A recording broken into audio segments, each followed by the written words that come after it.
I had three favorite parts of the book. The first one I really liked was the power of expectations.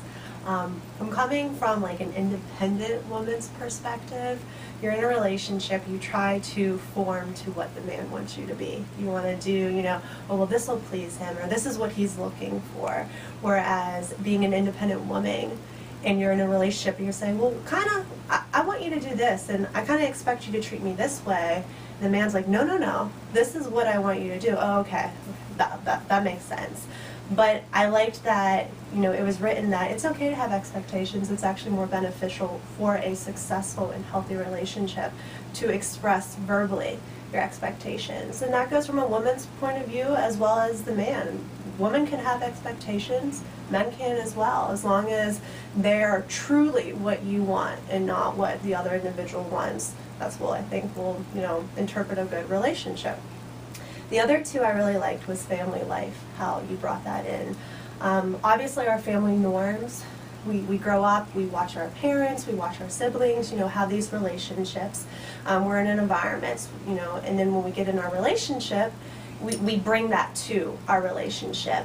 But what's also important is it does not have to define you. You can bring those values and you can bring those beliefs and how your family interacted and how you were raised into your relationship, but you don't have to keep, you know, resulting back to that. That makes you a strong individual, but also form with that other person as your own, not, well, this is how my family was raised, so this is what I'm gonna do. You know, be open to your spouse or your boyfriend or your girlfriend's point of view and develop together with your own definition of relationship, but kind of what you were brought up as well, whether it was positive or negative. And then the last thing I liked was you said understanding what you do and what you do not bring to the table. And I think that can bring up a lot of, not controversy, that's not the word I want to say, but everyone thinks they're perfect. You know, everyone thinks, well, my way is the right way of doing it. And when someone in the relationship says, I love you, but I need more of this from you, or I would like you to this, the first thing that the other person would do is say, well, you don't do this. They totally avoid the situation of the person asking them what they want more. It's completely being, well, resistant and saying, well, you don't do this, and you don't do this, and you don't do that. Listen to what your spouse, listen to what your boyfriend or girlfriend has to say, internalize it, and say, okay, I think I bring that to the table, or I don't bring that to the table. Take time to process on it. Don't immediately snap. That's where confrontation and arguments come about. You know, just take in what they have to say, and same with the, you know, power of expectations. Don't be afraid to say, well, you know, this person doesn't bring this to the table, but maybe I don't bring this, and this is why they're not satisfying me in this way. You know, it can be a conjoined thing, not, well, you don't do this and you don't do that. So those are the main three things I liked about the book.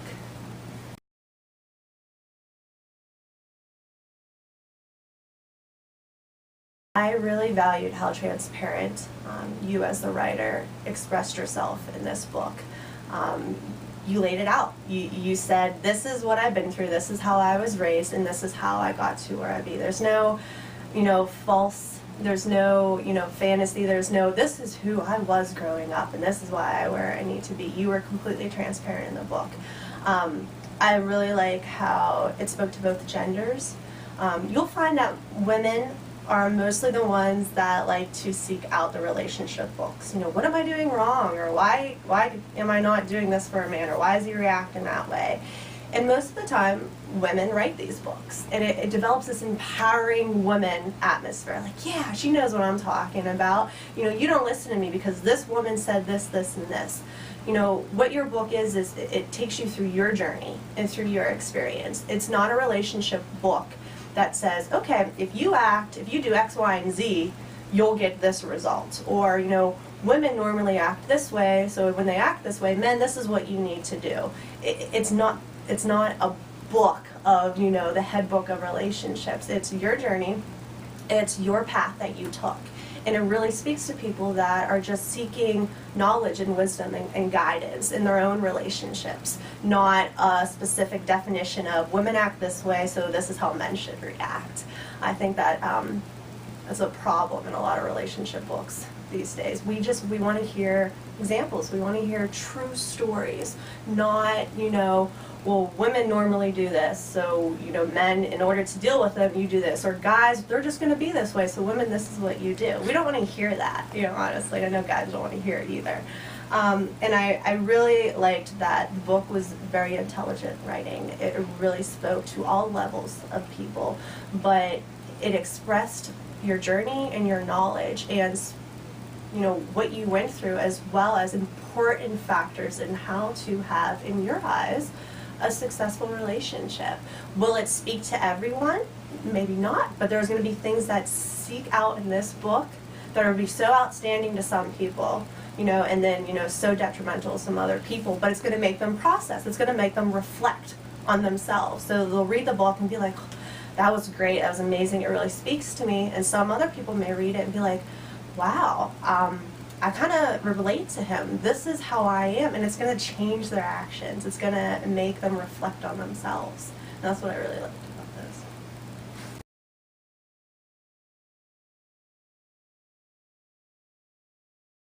Well, as everything I had expressed before goes with that question, but also it doesn't pick sides. It's not, for women, it's not for men predominantly.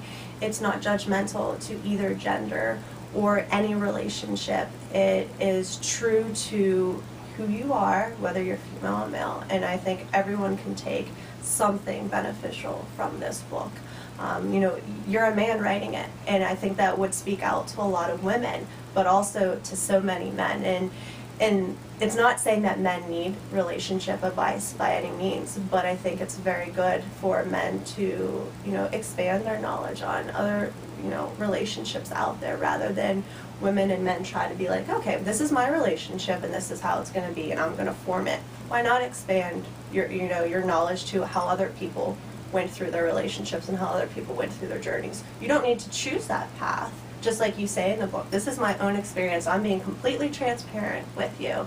I think people are really going to value that, men and female.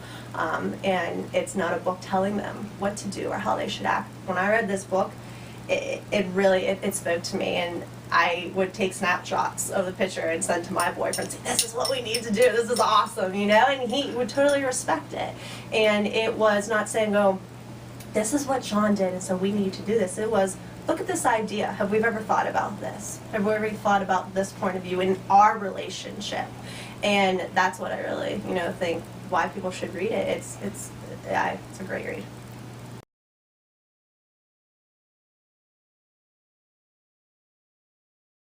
One final thought that I had after, reading this book and really sitting on it is that people really need to try to expand their understanding that there is not one specific book out there that's going to tell you how to have the most perfect relationship in the world, and you're going to find Prince Charming and you're going to have all of this. Everyone should be open to, everyone has their own individual path and their own individual journey that they're going to go on. And along the way, they're going to find someone to share that path and journey with. And there are going to be no set guidelines to lead you to the success that you want in the end. You guys need to build that together. And this book is an example of a journey that you went on and someone that you found on your path and your journey. You guys developed a future together. And I think that is something that everyone should sit on, that read more relationship books about people's journeys and their past, and maybe even encourage other people to sit and talk to other people about their experiences in life, rather than trying to find a set answer on how to have a successful relationship, because success to everyone is different. So my name is Sam, and I'm encouraging you all to buy Perspective LLC's book, To Relationship Guide, GEYED, and expand your perspective. It's an awesome book. You'll enjoy it.